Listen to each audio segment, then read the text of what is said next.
Hari ini topik saya melanjutkan topik kemarin, yaitu dunia yang sudah jatuh, yang memberontak terhadap apa rancangan Tuhan. Kali ini kita belajar bagaimana kita mengembalikan rancangan Tuhan ke dalam hidup kita. Jadi kita tidak ikut dunia tapi ikut rancangan Tuhan. Oleh karena itu kita perlu belajar tentang rancangan Tuhan untuk pernikahan. Oke? Saya akan mulai langsung saja. Saudara, jika Anda ingin pernikahan yang sejahtera, Anda perlu tahu apa itu pernikahan, dari mana asalnya, dan apa yang seharusnya. Anda perlu tahu apa itu pria, apa itu wanita, apa persamaan dan perbedaannya. Cara yang bagus untuk mulai mempelajari hal-hal ini adalah dengan melihat pria pertama, wanita pertama, dan pernikahan awal yang dijelaskan dalam Kejadian 2. Di sana Alkitab mengatakan bahwa Allah membentuk manusia pertama, Adam, dari debu tanah dan menghembuskan nafas hidup ke dalam hidungnya. Dan Adam menjadi makhluk yang hidup. Tuhan menempatkannya di Taman Eden untuk mengusahakan dan memeliharanya. Tetapi ada sesuatu yang kurang. Adam terlalu fokus, tapi banyak yang dikerjakan, jadi perlu orang yang multitasking. Tuhan Allah berfirman, "Tidak baik kalau manusia itu seorang diri saja, aku akan menjadinya penolong baginya yang sepadan dengan dia." Oke, penolong dan yang sepadan. Allah tidak langsung menciptakan penolong yang ideal. Pertama-tama Adam harus memilah-milah berbagai hewan dan burung dan memberi nama masing-masing. Setiap hewan memiliki keunggulannya masing-masing. Saudara, sehebat apapun hewan, tetapi bagi Adam tidak ditemukan penolong yang sepadan di antara hewan-hewan itu. Tidak ada yang menyerupai Adam. Tidak seorang pun yang memiliki tubuh dan pikiran yang sebanding dengan Adam. Tidak ada seorang pun yang dapat menghasilkan keturunan bersama Adam untuk memenuhi dan menguasai bumi. Lalu Tuhan Allah membangun seorang perempuan dari, ini bukan tulang rusuk sebenarnya, tapi di Alkitab tulis tulang rusuk, tapi dari sisi Adam yang diambilnya dari manusia itu dan membawa kepada manusia itu. Oke. 我们要来看的婚姻。如果你想要一段成功的婚姻，你需要了解婚姻是什么，婚姻从何而来，以及婚姻应该是什么样子。你需要了解男人是什么，女人是什么，以及他们之间的相同点和不同点。探索这些事情的一个好方法是回顾，在创世纪第2章中，对一个男人、第一个女人和第一段婚姻的描述。圣经在哪里写道，上帝用地上的尘土造了第一个人亚当，将生气吹在他鼻孔里，他就成了有灵的活人。上帝把他安置在伊甸园，使他修理看守。但上帝说，那人妒忌不好，我要为他造一个配偶帮助他。上帝并没有立即创造出理想的配偶。首先，亚当必须把各种动物和飞禽分类，并给它们分别命名。每种动物都有其的独特的品质，只是在动物中没有一个配偶帮助它，没有一个像亚当一样的，没有人拥有与亚当相当的身体和心智，没有人能以他生养后代，天满全地，治理治地。所以耶和华上帝就用那人身上所起的肋骨，造了一个女人，把她带到那人面前。 Jadi apa itu pernikahan? Ketika Adam melihat perempuan itu, ia tahu bahwa ini bukan sekedar binatang lain yang bisa ia beri nama sebelumnya. perempuan ini adalah jenisnya sendiri. Perempuan itu sama manusianya, sama gambar Allahnya, seperti diri Adam. Adam langsung lompat, ia berseru dengan gembira, inilah dia, tulang dari tulangku dan daging dari dagingku. Ia akan disebut perempuan, sebab ia diambil dari laki-laki. Sebab itu, kata kitab Kejadian, seorang laki-laki akan meninggalkan ayah dan ibunya dan bersatu dengan istrinya, sehingga keduanya menjadi satu daging. Kitab Kejadian menambahkan, manusia dan istrinya itu keduanya telanjang, tetapi mereka tidak merasa malu. Adam sangat maskulin, Hawa sangat feminim. Keduanya adalah manusia bahagia. Tidak ada yang gengsi-gengsian lah, malu-maluan, rendah diri lah, minder lah. Nggak ada, mereka murni. Tidak ada yang merasa malu atau rendah diri. Nah, sekarang saya akan masuk apa itu pernikahan dalam rancangan Tuhan dan apa itu bukan. Jadi kisah Alkitab tentang pernikahan original dalam kitab Kejadian adalah pola Allah untuk setiap pernikahan.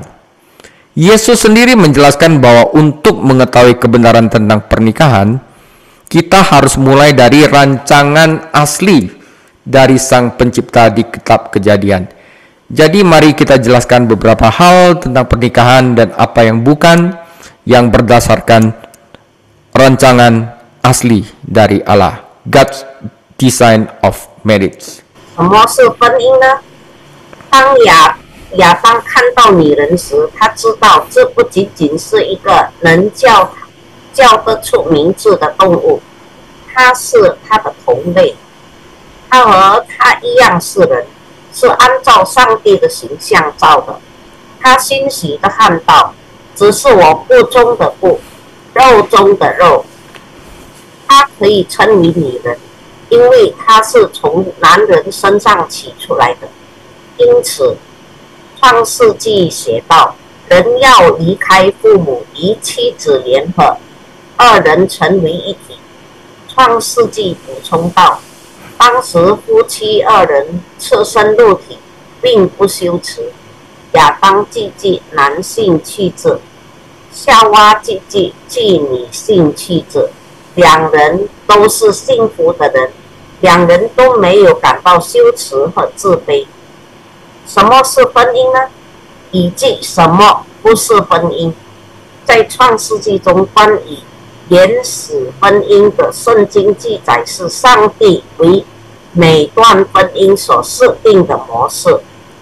耶稣亲自解释道，要了解婚姻的真相，我们必须从造物主最初的事迹开始。那么，让我们根据上帝最初的事迹来解释一下关于婚姻的事情，以及它不是什么。 Rancangan asli Allah untuk pernikahan. Oke, ada 5 ya saudara. Jadi ini simple sekali, tetapi banyak orang lupa. Oke, 1. Allah merancang pernikahan sebagai ikatan seksual, bukan hanya sebagai persahabatan atau kemitraan. Oke, terkadang ada anggapan bahwa seks adalah buah terlarang di surga, namun kitab Kejadian mengatakan sebaliknya. Persatuan satu daging dalam pernikahan asli itu indah dan sehat. Adam dan Hawa telanjang dan tidak malu. Allah memberkati mereka dengan mandat untuk berkembang biak dan memiliki anak. Alkitab mengatakan bahwa tubuh istri adalah milik suaminya dan tubuh suami adalah milik istrinya, dan kitab suci memerintahkan mereka untuk saling memberikan tubuh mereka secara teratur dan memuaskan keinginan satu sama lainnya. Seluruh kitab dalam Alkitab Kidung Agung merayakan cinta antara pria dan wanita dan kenikmatan mereka atas tubuh masing-masing. Oleh sebab itu, persatuan seksual telah menjadi bagian penting dalam pernikahan sejak pernikahan pertama. Ya, rancangan untuk pernikahan yang pertama adalah untuk hubungan seks, bukan persahabatan atau kemitraan. Rancangan kedua Allah untuk pernikahan adalah Allah merancang pernikahan sebagai persatuan antara manusia, bukan persatuan antara manusia dan hewan. Ya, hubungan seksual antara manusia dan hewan menyimpang rancangan Allah dan dikutuk dalam kitab suci. di dalam Imamat 18 ayat 23 dan Ulangan 27 ayat 21. Kitab Kejadian dengan jelas mengatakan bahwa tidak ada hewan yang cocok menjadi pasangan bagi Adam. Ia membutuhkan seseorang yang memiliki kemanusiaan yang sama. 看上帝对婚姻的最初计划。首先，上帝将婚姻设计为性结合，而不仅仅是友谊和伴侣关系。有时人们认为性是天堂里的禁果，但是创世纪却并非如此。最初婚姻的一体结合是美好而健康的。亚当和夏娃赤身活体，毫无羞耻。上帝赐予他们生育的权柄。圣经说，妻子的生子属于丈夫，丈夫的生子属于妻子。圣经命令他们要定期将自己的身体献给彼此，满足彼此的欲望。在哥林多前书7章3到5节是这么说。圣经中有整整一卷书，在雅歌颂扬了男人和女人之间的爱以及他们对彼此身体的享受。自从第一个婚姻以来，性结合一直是婚姻的重要组成部分。其次，就是上帝将婚姻设计为人与人之间的结合，而不是人与动物之间的结合。人与动物的性关系违背了上帝的旨意，在圣经中受到谴责。所以在利未记18章23节、申命记27章21节那边有记载。创世纪说，没有任何动物适合亚当做伴侣，他需要一个与他共享人性的人。 Rancangan ketiga, Allah merancang pernikahan sebagai persatuan antara pria dan wanita, bukan persatuan antara pria dan pria atau wanita dengan wanita. Jadi saudara, sekarang ini kalau ada orang bilang bisa di gereja untuk mentabiskan homoseksual, itu sudah memberontak terhadap rancangan awal Allah dari awalnya. Ya, itu pemberontakan manusia, karena jelas itu adalah persatuan antara pria dan wanita, bukan persatuan antara pria dan pria atau wanita dengan wanita. Jadi aktivitas homoseksual atau lesbian menyimpangkan rencana awal Allah. Alkitab menyebutnya sebuah kekejian. Imamat 18 ayat 22, Roma 1 ayat 26 sampai 27. Pernikahan pertama bukanlah persatuan sesama jenis. Yesus berkata, pada mulanya Sang Pencipta menjadikan mereka laki-laki dan perempuan. Dan pernikahan sejati tetaplah persatuan antara laki-laki dan perempuan. Yang keempat, Allah merancangkan pernikahan sebagai persatuan antara satu pria dan satu wanita, bukan persatuan dengan banyak pasangan. Saudara, poligami memiliki lebih dari satu istri menyimpangkan rancangan Allah. Memang beberapa tokoh terkemuka dalam Perjanjian Lama memiliki banyak istri, tetapi hal itu tidak pernah mendatangkan kebaikan. Tuhan menoleransi hal itu untuk sementara waktu, tetapi rancangan awal dia tidak pernah menyetujuinya.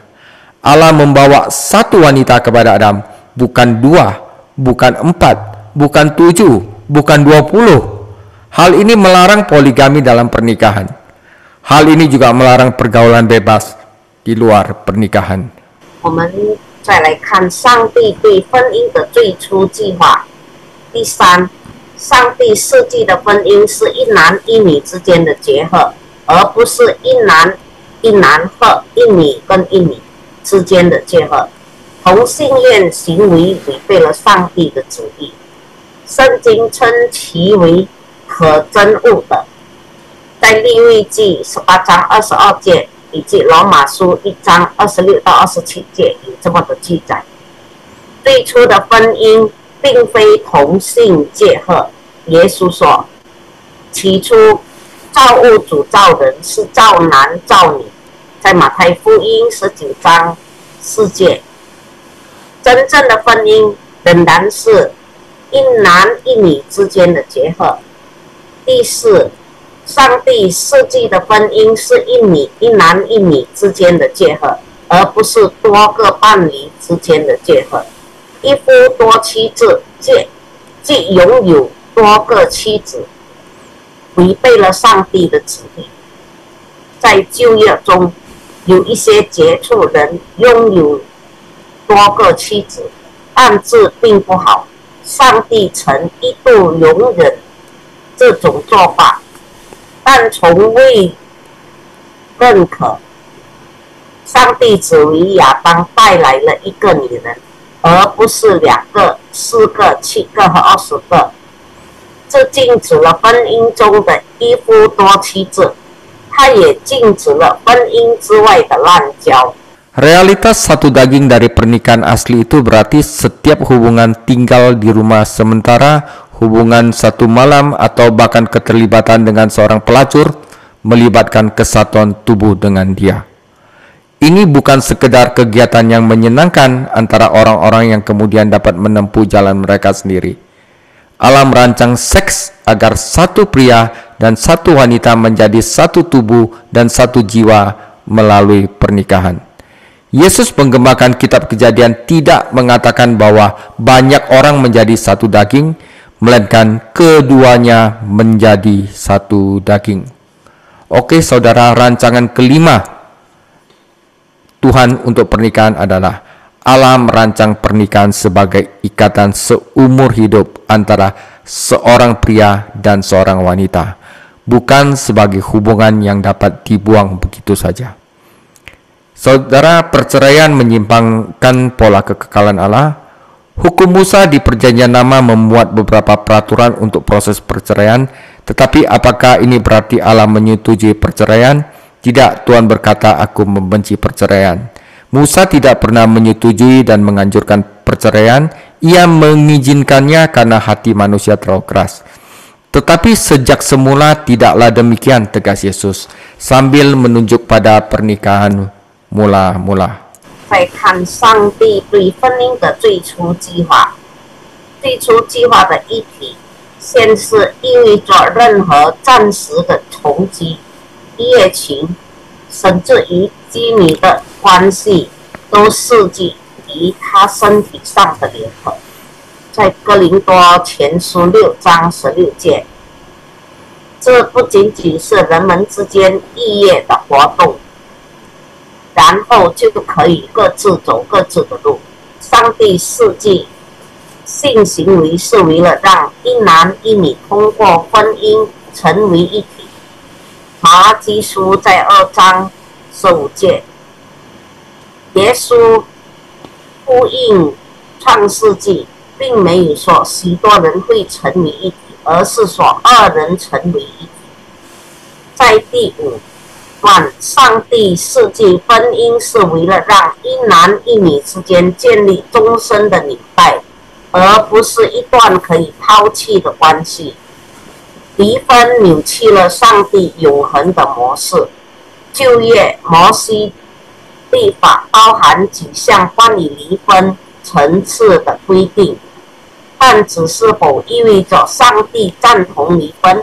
不，上帝说：“我恨恶离婚。”在马拉基书2章16节这么记载。摩西从未赞同和鼓励离婚，他允许离婚是因为人们的心变得刚硬，但起初并不是这样。耶稣断言，指的是最初的婚姻。Saya akan bahas sedikit tentang perceraian.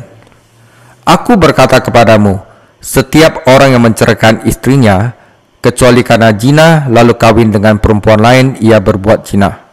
Ketika seorang pria bersatu dengan istrinya, kata Yesus, mereka bukan lagi dua, melainkan satu. Karena itu apa yang telah dipersatukan Allah tidak boleh diceraikan manusia. Matius 19 ayat 4-9. Sejalan dengan ajaran Yesus dan pernikahan sejati, Perjanjian Baru menyatakan seorang istri tidak boleh berpisah dari suaminya. Tetapi jika ia berpisah, ia harus tetap tidak menikah atau berdamai dengan suaminya, dan seorang suami tidak boleh menceraikan istrinya. 1 Korintus 7 ayat 10-11. Saudara, menggunakan perceraian sebagai cara untuk menukar satu pasangan dengan pasangan lainnya adalah tindakan yang salah.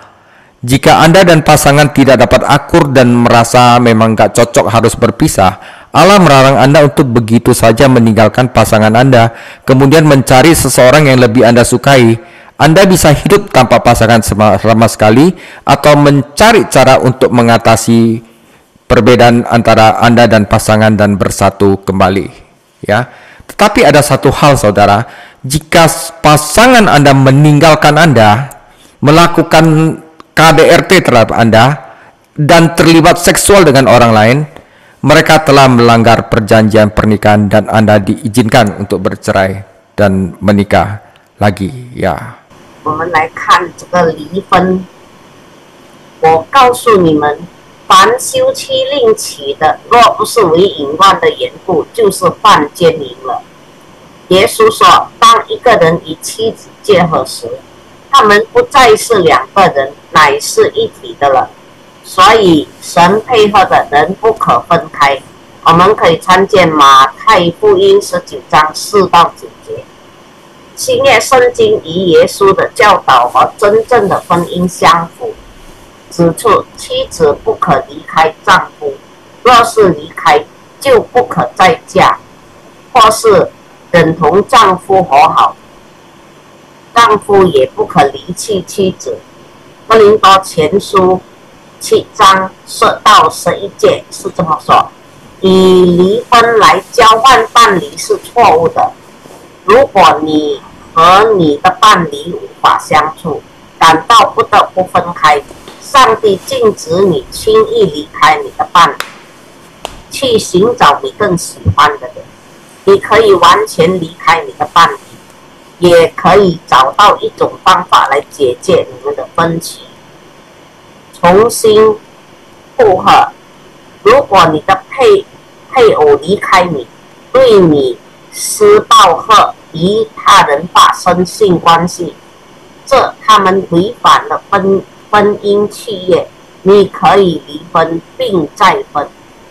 Namun saudara, perceraian selalu tragis. Itu harus menjadi sebuah pilihan terakhir. Pernikahan sejati tidak mengizinkan Anda meninggalkan pernikahan Anda kapanpun Anda mau. Apa yang telah dipersatukan Allah tidak boleh diceraikan manusia. Fakta-fakta tentang apa itu pernikahan dan apa yang bukan, saudara, ini jelas di dalam kitab Kejadian dan juga di seluruh Alkitab. Rancangan Allah, pola Allah tidak dapat diubah tanpa konsekuensi serius. Jika Anda menentang rancangan Allah ini, Anda bukan hanya tidak bermoral, Anda melawan kenyataan dan Anda tidak akan menang.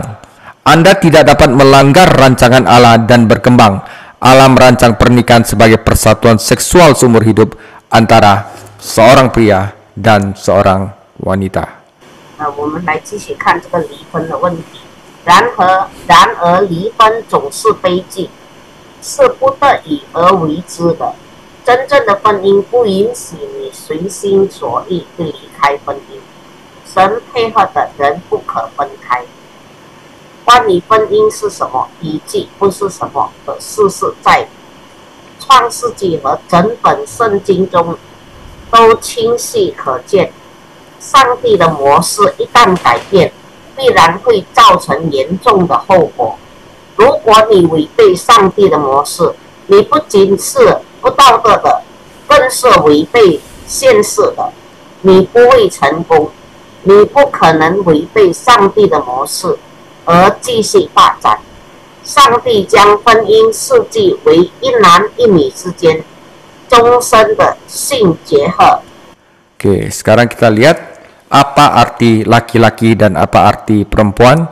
Mereka setara, namun memiliki fungsi yang berbeda.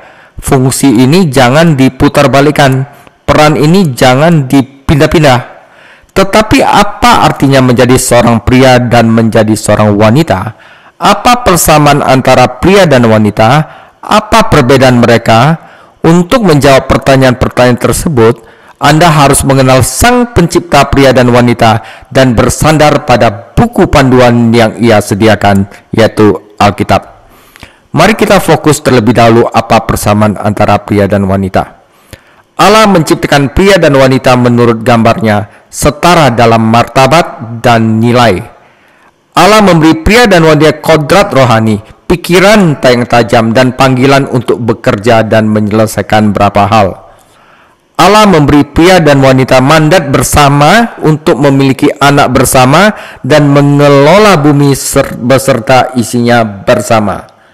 Terkadang kita tergoda untuk membesar-besarkan perbedaan dan berkata seperti yang dilakukan penulis, pria berasal dari Mars, wanita berasal dari Venus. Namun Alkitab bilang kita ada di bumi. Alkitab menempatkan kita posisi yang kokoh di bumi. Ketika Adam pertama kali melihat Hawa, ia tidak bertanya, dari planet mana dia berasal? Ia berkata, inilah tulang-tulangku dan daging dari dagingku.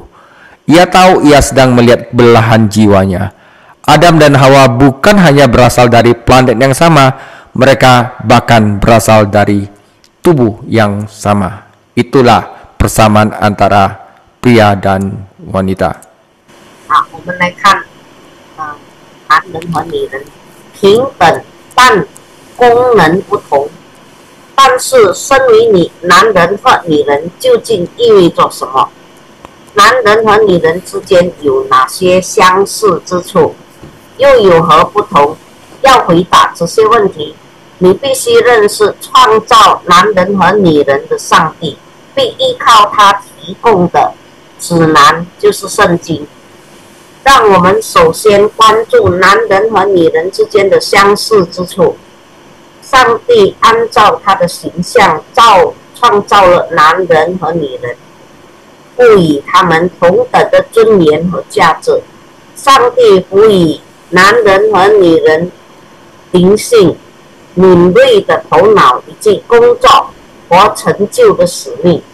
上帝赋予男人和女人共同的使命，就是共同生育子女，管理地球及其居民。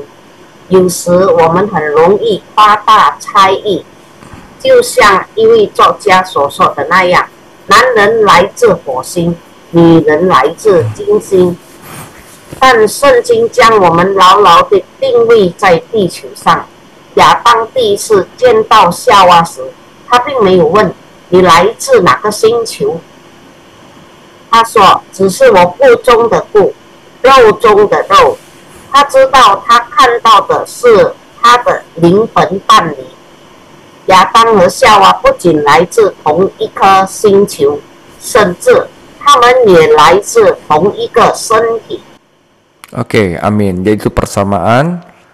Nah, saudara, ini judulnya adalah setara namun fungsi berbeda ya. Saya lupa ganti. Tuhan menciptakan Adam dari debu, tetapi Dia tidak menciptakan Hawa dari setitik debu yang terpisah dan independen. Dia menciptakan Hawa dari bagian tubuh Adam. Dari mana Tuhan mendapatkan bagian tubuh laki-laki yang Dia bentuk menjadi perempuan? Bukan dari kepalanya, seolah-olah perempuan lebih tinggi darinya. Dan bukan dari kakinya, seolah-olah perempuan itu lebih rendah, melainkan dari sisinya, untuk menjadi pendamping, penolong, dan yang setara dengannya. Ketergantungan antara laki-laki dan perempuan terlihat jelas dalam dua nama yang Adam berikan kepada istrinya di kitab Kejadian. Ketika pertama kali melihatnya, ia berkata ia disebut perempuan, sebab ia diambil dari laki-laki. Kejadian 2 ayat 23. Kemudian Adam memberi istrinya nama lain, Hawa. Ya, Hawa itu dalam bahasa Ibrani adalah Lehaim, yang berarti mother of all living, ya, membawa kehidupan, karena ia akan menjadi ibu dari semua yang hidup. Ya, Kejadian 3 ayat 20. Sebagai perempuan, ia diambil dari laki-laki, tetapi sebagai Hawa, semua laki-laki setelahnya akan diambil darinya. Perjanjian baru menekankan pentingnya hal ini. Dalam Tuhan, perempuan tidak lepas dari laki-laki, dan laki-laki tidak lepas dari perempuan. Sebab sama seperti perempuan berasal dari laki-laki, dengan demikian pula laki-laki dilahirkan dari perempuan, tetapi segala sesuatu berasal dari Allah. 1 Korintus 11 ayat 11 sampai 12. 看上帝所创造的，平等但功能不同。上帝用尘土创造了亚当，但他并非用一粒独立的尘土造了夏娃，他用亚当的身体各部分造了夏娃。上帝从哪里得到男人身体的各部分呢？并造了女人呢？不是从他的头上起的，仿佛女人比他高贵；也不是从他的脚上起的，仿佛女人比他低贱，而是从他的肋旁起的，作为他的伴侣和平等。男人和女人之间的相互依存关系，从亚当在创世纪中给他妻子起了2个名字中清晰可见。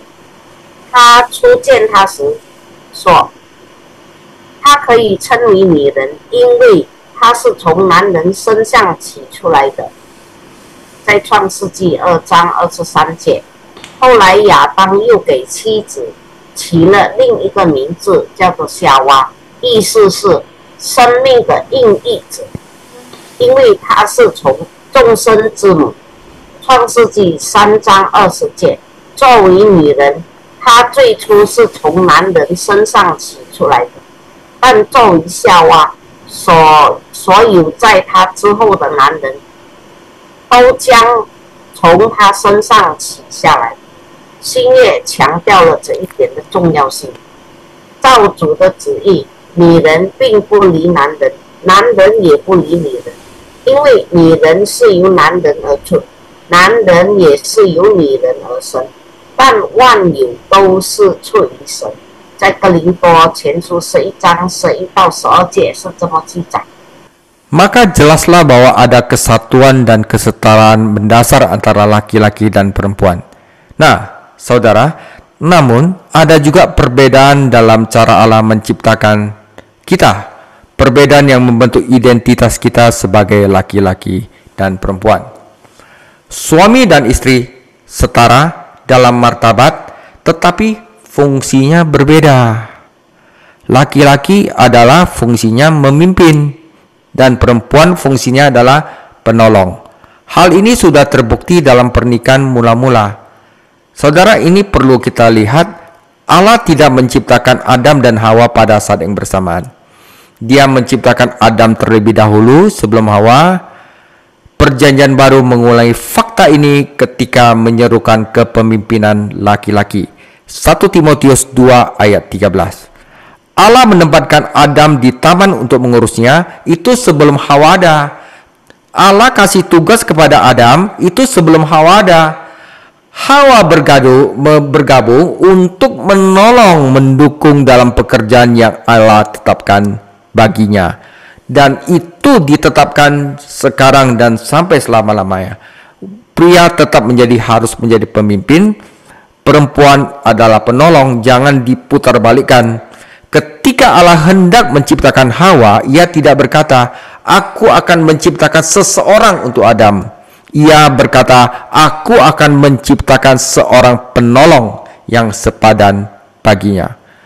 Ketika Allah menciptakan Hawa, ia tidak memulai dari nol dan menciptakannya dari debu, seperti yang ia lakukan ketika ia menciptakan manusia.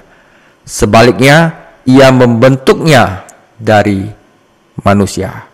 我们可以再继续看，由此可见，男女之间有着根本的合一与平等。然而，上帝创造我们的方式也存在差异，这些差异塑造了我们作为男人和女人的身份。丈夫和妻子拥有同等的尊严，但角色却有所不同。丈夫负责领导，妻子负责支持他，这在最早的婚姻中显而易见。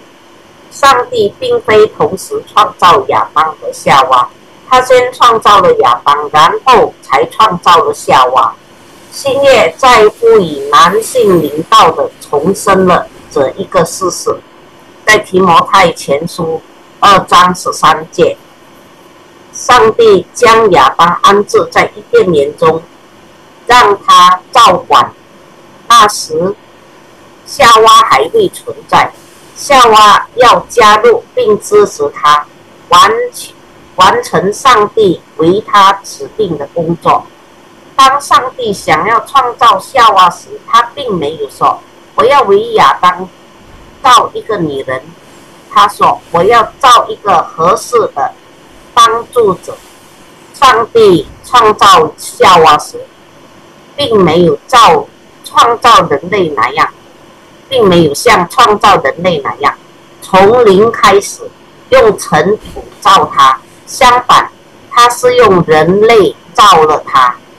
Perjanjian baru mengatakan bahwa hal ini memiliki makna yang abadi dengan menekankan laki-laki tidak berasal dari perempuan, melainkan perempuan dari laki-laki, dan laki-laki tidak diciptakan karena perempuan, melainkan perempuan diciptakan karena laki-laki. Dengan kata lain, simple saudara, perempuan adalah penolong laki-laki. Fungsinya adalah menolong laki-laki. Allah berfirman kepada Adam untuk makan buah dari pohon apapun kecuali satu dan memperingatkannya terhadap ketidaktaatan sebelum Hawa ada. Jadi waktu Allah melarang untuk makan buah dari pohon pengetahuan baik dan jahat, itu Hawa belum ada. Bagaimana ia seharusnya mempelajari instruksi Allah?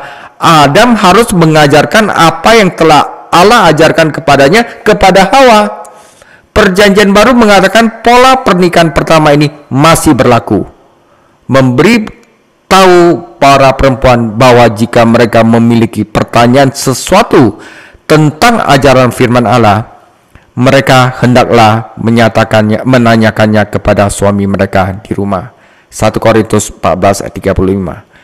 Ini berarti tentu saja para suami itu harus belajar firman Tuhan, harus khatam dalam firman Tuhan. Para suami masa kini sebaiknya mendengarkan Allah dan memahami Alkitab dengan cukup baik agar mampu dapat mengajari istrinya, mampu menjawab pertanyaan istrinya. Itu adalah pola yang telah ditetapkan Allah. Ketika pria dan wanita pertama kali bertemu, Hawa tidak diberi nama. Adam yang menamainya dan mendefinisikan dalam hubungannya dengan dirinya sendiri. Dalam Alkitab, memberi nama adalah tindakan otoritas. Ketika Adam menamai istrinya, itu menunjukkan otoritasnya dalam hubungan dengan istrinya. Jadi, di dalam suatu rumah tangga, mau istrinya lebih kaya atau lebih pintar lalu apa, tetap dia adalah penolong. Dia tunduk kepada suaminya, dan hubungan otoritas itu tidak boleh diputar balikan, karena itu akan melawan rancangan awal Allah terhadap pernikahan. 来看呀，平等，男人跟女人平等，但功能不同。新约圣经指出，这具有永恒的意义，强调男人不是由女人而出，女人乃是由男人而出，并且男人不是为女人造，女人乃是为男人造的。在哥林多前书11章7到9节。早在夏娃出现之前，上帝就告诉亚当，除了一棵树上的果子以外，其他树上的果子都不可吃，并警告他不可悖逆。夏娃该如何学习上帝的教导呢？亚当应该将上帝教导他的东西传授给他。新约圣经指出，这种原理第一次婚姻的模式仍然适用，告诉女人，如果她们对圣经的教导有疑问，就当在家中问自己的丈夫。在哥林多前书14章35节。当然，这意味着今天的丈夫应该听从上帝，并充分理解圣经，以便能够回答问题。当男人和女人初次相遇时，夏娃并没有给他起名字，亚当为他起了名字，并根据自己的关系定义了它。在圣经中，命名是一种权威的行为。当亚当给他的妻子起名时，这表明了他对他的权威。Masalah otoritas tetap harus di dalam laki-laki walaupun mereka setara. Nah, saudara penutup, dengan semua cara ini, pernikahan pertama menunjukkan bahwa suami memikul tanggung jawab utama untuk memimpin istri dan keluarganya dengan cara yang memuliakan Allah. Kedewasaan laki-laki bukan tentang menindas atau mengendalikan, dan kedewasaan perempuan bukanlah menjadi keset atau pengecut. Kutukan dosa dapat merusak hubungan, tetapi bukan seperti itu pada awalnya. Ketika Adam pertama kali bertemu Hawa, ia tidak berkata, "Oh bagus, akhirnya aku punya seseorang untuk diperintah." Waduh. Ia melihat suatu keajaiban yang merupakan bagian dari dirinya sendiri, setara dalam martabat untuk dirinya sendiri, dan yang harus ia perlakukan sebaik mungkin seperti ia memperlakukan tubuhnya sendiri. Saudara, dalam konteks kesetaraan dan kesatuan, Adam dalam kedewasaannya harus memimpin dan memiliki tanggung jawab utama sebagai kepala pernikahan. Sementara Hawa dalam kewanitaannya harus dengan tulus senang hati meneguhkan, menolong, dan mendukung Adam. Dan keduanya bersatu sebagai satu harus menggambarkan Allah, memiliki anak dan memelihara dunia milik Allah. Saudara, inilah rancangan Allah untuk pernikahan yang sehat dalam kitab Kejadian. Dan saudara, nanti dalam perjanjian baru saya akan bahas tentang perkawinan yang berpusat pada Kristus ya. Dan inilah rancangan Allah untuk pernikahan yang sehat di antara mereka yang menjadi milik Kristus. 那就是结束。